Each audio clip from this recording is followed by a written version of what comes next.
Hi guys, I hope you all are doing great. हम लोग बात करें हमारे डेली करंट अफेयर सेशन की, जो सुबह 4 बजे अवेलेबल हो जाता है हमारे दोनों चैनल्स पिनेकुलर फ्रंटियर IAS पर। आज की तारीख है 15 सितंबर 2022। दोनों चैनल्स को सब्सक्राइब करें, बेल आइकन को जरूर प्रेस करना है ताकि हमारी आने वाली हर वीडियो की नोटिफिकेशन आपको मिल सके। हमारी दो वेबसाइट्स हैं sscjlpinnacle.com और baljeetdhaka.com। साथ ही साथ for daily videos, PDF and monthly magazine आप हमारे टेलीग्राम हैंडल्स फ्रंटियर IAS और SS ऑनलाइन को ज्वाइन जरूर करें। स्टार्ट करेंगे प्रीवियस क्विज के साथ। मैंने आपसे पहला क्वेश्चन पूछा था कि भारतीय सेना और भारतीय वायुसेना ने हाल ही में डैश नामक संयुक्त अभ्यास में भाग लिया। करेक्ट आंसर था गगन स्ट्राइक। और दूसरा क्वेश्चन पूछा था कि भारत के सबसे लंबे रबर बांध का उद्घाटन किस राज्य ने किया है। करेक्ट आंसर था बिहार। स्टार्ट करेंगे। फर्स्ट क्वेश्चन है, भारत का अगला अटॉर्नी जनरल कौन बनने के लिए तैयार है। करेक्ट आंसर है मुकुल रोहतगी। डिटेल्स देख लो। तो वरिष्ठ अधिवक्ता मुकुल रोहतगी 1 अक्टूबर से दूसरी बार भारत के अटॉर्नी जनरल बनने वाले हैं। श्री रोहतगी ने 2014 में नरेंद्र मोदी सरकार के सत्ता में आने पर भारत के 14th अटॉर्नी जनरल के रूप में कार्य किया था। उन्होंने 2017 तक 3 साल तक सेवा की। वह निजी प्रैक्टिस में लौट आए थे और श्री वेणुगोपाल को 15वां अटॉर्नी जनरल नियुक्त किया गया था। के वेणुगोपाल का कार्यकाल 30 सितंबर को समाप्त हो रहा है, लेकिन उन्होंने देश में शीर्ष कानून अधिकारी के रूप में जारी नहीं रहने का मुख्य कारण स्वास्थ्य का हवाला दिया। यह तस्वीर में देख लीजिए। यहाँ मैं ऐड कर दूं कि अटॉर्नी जनरल का टर्म फिक्स नहीं होता है, उसे प्रेसिडेंट ही अपॉइंट करता है और अगर वे पोस्ट से क्विट करना चाहते हैं तो प्रेसिडेंट को रेजिग्नेशन दे सकते हैं। नेक्स्ट क्वेश्चन देखो, जापान में अगले भारतीय राजदूत के रूप में किसे नियुक्त किया गया है। करेक्ट आंसर है CB जॉर्ज। डिटेल्स देख लो। तो वरिष्ठ राजनयिक CB जॉर्ज को जापान में अगले भारतीय राजदूत के रूप में नियुक्त किया गया है। 1993 बैच के भारतीय विदेश सेवा के अधिकारी CB जॉर्ज वर्तमान में कुवैत में भारत के राजदूत हैं। वह जापान में भारत के दूत के रूप में संजय कुमार वर्मा की जगह लेंगे। नेक्स्ट देखो, हाल ही में किस देश ने अंतरराष्ट्रीय सौर गठबंधन फ्रेमवर्क समझौते की पुष्टि की है। करेक्ट आंसर है भूटान। डिटेल्स देख लो। तो भूटान ने अंतरराष्ट्रीय सौर गठबंधन फ्रेमवर्क समझौते की पुष्टि की। भारत में भूटान के राजदूत मेजर जनरल वेटसॉप नामग्याल ने DG इंटरनेशनल सोलर अलायंस की उपस्थिति में सचिव ER दमू रवि को अनुसमर्थन का साधन सौंपा। अंतरराष्ट्रीय सौर गठबंधन सौर ऊर्जा प्रौद्योगिकियों की बढ़ती तैनाती के लिए एक क्रिया उन्मुख सदस्य संचालित सहयोगी मंच है। इसका प्राथमिक उद्देश्य अपने सदस्य देशों में ऊर्जा पहुंच को सुविधाजनक बनाना, ऊर्जा सुरक्षा सुनिश्चित करना और ऊर्जा संक्रमण को बढ़ावा देना है। बात करें यहाँ पर भूटान की, तो इसकी कैपिटल है टिम्फू। करेंसी भूटानीज नगल्ट्रम। इसके किंग है जिग्मे खेसर नामग्येल वांगचुक। नेक्स्ट देखो, हाल ही में बिरजू शाह का निधन हो गया। वह किस खेल से संबंधित थे। करेक्ट आंसर है मुक्केबाजी। डिटेल्स देख लो। तो भारतीय मुक्केबाज बिरजू शाह का निधन हो गया, जो एशियाई और राष्ट्रमंडल खेलों दोनों में पदक जीतने वाले पहले भारतीय मुक्केबाज थे। वह 48 वर्ष के थे। उन्होंने 1994 में राष्ट्रमंडल और एशियाई खेलों दोनों में कांस्य पदक जीते। उनकी पहली महत्वपूर्ण अंतर्राष्ट्रीय सफलता 1993 में बैंकॉक थाईलैंड में एशियाई जूनियर चैंपियनशिप में आई थी। महाद्वीपीय मंच पर सफलता भारतीय मुक्केबाजी महासंघ द्वारा देखी गई, जिसने बिरजू शाह को वरिष्ठ राष्ट्रीय शिविर के लिए चुना। नेक्स्ट क्वेश्चन देखो, अगस्त 2022 के लिए पुरुषों के ICC player of the month के रूप में किसे घोषित किया गया है।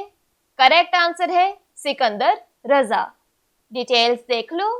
तो जिम्बाब्वे के ऑलराउंडर सिकंदर रजा और ऑस्ट्रेलियाई ऑलराउंडर ताहलिया मैकग्राथ को उनकी संबंधित श्रेणियों में अगस्त 2022 के लिए ICC player of the month award का विजेता घोषित किया गया है। रजा सम्मान प्राप्त करने वाले पहले जिम्बाब्वे अंतर्राष्ट्रीय बन गए हैं और महीने के दौरान जिम्बाब्वे के लिए महत्वपूर्ण रहे। यह तस्वीर में दोनों को देख लीजिए। नेक्स्ट क्वेश्चन देखो, अंतरराष्ट्रीय लोकतंत्र दिवस यानी इंटरनेशनल डे ऑफ डेमोक्रेसी कब मनाया जाता है? करेक्ट आंसर है 15 सितंबर। डिटेल्स देख लो। तो दुनिया भर में लोकतंत्र की स्थिति की समीक्षा करने के लिए 15 सितंबर को अंतर्राष्ट्रीय लोकतंत्र दिवस मनाया जाता है। अंतर्राष्ट्रीय लोकतंत्र दिवस की स्थापना 2007 में संयुक्त राष्ट्र महासभा UNGA द्वारा पारित एक प्रस्ताव द्वारा की गई थी। यहाँ पर एक्स्ट्रा इन्फॉर्मेशन की बात करें तो 12 सितंबर 2022 को अखिल भारतीय आयुर्वेद संस्थान ने आयुर्वेद दिवस 2022 कार्यक्रम की शुरुआत की है।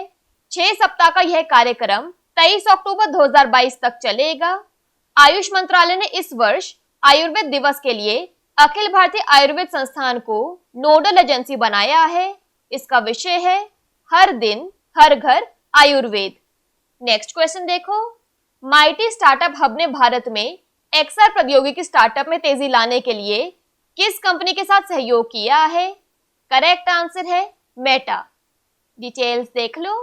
तो माइटी स्टार्टअप हब और मेटा सामूहिक रूप से भारत में XR विस्तारित वास्तविकता यानी एक्सटेंडेड रियलिटी प्रौद्योगिकी स्टार्टअप को समर्थन और गति प्रदान करने के लिए 13 सितंबर 2022 को एक कार्यक्रम शुरू करेंगे।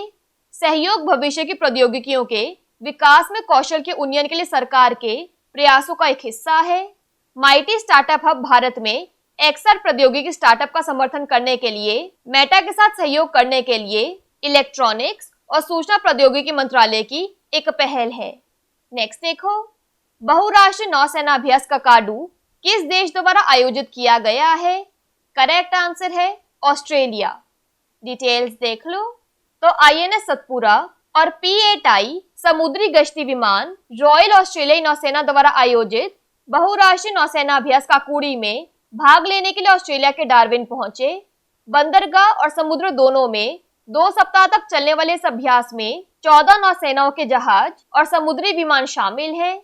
अभ्यास के बंदरगाह चरण के दौरान जहाज के चालक दल भाग लेने वाली नौसेनाओं के साथ परिचालन योजना, बातचीत और खेल गतिविधियों में संलग्न होंगे। नेक्स्ट देखो। कौन सा देश एससीओ शिखर सम्मेलन 2022 का आयोजन कर रहा है? करेक्ट आंसर है उज्बेकिस्तान। डिटेल्स देख लो। तो 2022 का शंघाई सहयोग संगठन एससीओ शिखर सम्मेलन 15 से 16 सितंबर 2022 तक उज्बेकिस्तान के एक शहर समरकंद में आयोजित किया गया है। शिखर सम्मेलन पिछले 2 दशकों में समूही गतिविधियों की समीक्षा करने और बहुपक्षीय सहयोग की संभावना वाले क्षेत्रों की पहचान करने पर केंद्रित होगा। चर्चा यूक्रेन पर रूसी आक्रमण और तालिबान शासित अफगानिस्तान की स्थिति के कारण हुए भू राजनीतिक संकट पर भी केंद्रित होगी। प्रधानमंत्री नरेंद्र मोदी, चीनी राष्ट्रपति शी जिनपिंग, रूसी राष्ट्रपति व्लादिमीर पुतिन और पाकिस्तान के प्रधानमंत्री शहबाज शरीफ के साथ शंघाई सहयोग शिखर सम्मेलन में भाग ले रहे हैं। यहाँ पर एक्स्ट्रा इन्फॉर्मेशन की बात करें तो एससीओ के वर्तमान प्रारूप में 8 सदस्य देश हैं। चीन, भारत, कजाकिस्तान, किर्गिस्तान, रूस, पाकिस्तान, ताजिकिस्तान और उज्बेकिस्तान। 6 संवाद साझेदार हैं। Armenia, Azerbaijan, Cambodia, Nepal, Sri Lanka और तुर्की। बात करें यहाँ पर उज्बेकिस्तान की तो इसकी कैपिटल है ताशकेंत, करेंसी उज्बेकिस्तानी सौम। लास्ट क्वेश्चन देख लो आज के सेशन के लिए। भारतीय महिला हॉकी टीम पर विल पावर नामक पुस्तक किसने लिखी है? करेक्ट आंसर है सोजर्ट मारिजने। डिटेल्स देख लो। तो पूर्व भारतीय महिला हॉकी कोच सोजर्ट मारिजने अपनी आगामी पुस्तक विल पावर के साथ लेखक बनने के लिए तैयार हैं, जो 2020 टोक्यो ओलंपिक में टीम के अविश्वसनीय बदलाव की अंदरूनी कहानी को साझा करती है। हार्पर कॉलिंस इंडिया द्वारा प्रकाशित पुस्तक 21 सितंबर को प्रदर्शित होगी। इसे शून्य आत्मविश्वास वाली टीम के बारे में एक चलती कहानी के रूप में जाना जाता है और चौथा स्थान हासिल करने के लिए गड्ढों से उठने की उसकी खोज ओलंपिक में इसका अब तक का सर्वश्रेष्ठ प्रदर्शन है। क्विकली बात कर लेते हैं आज के सेशन की समरी की।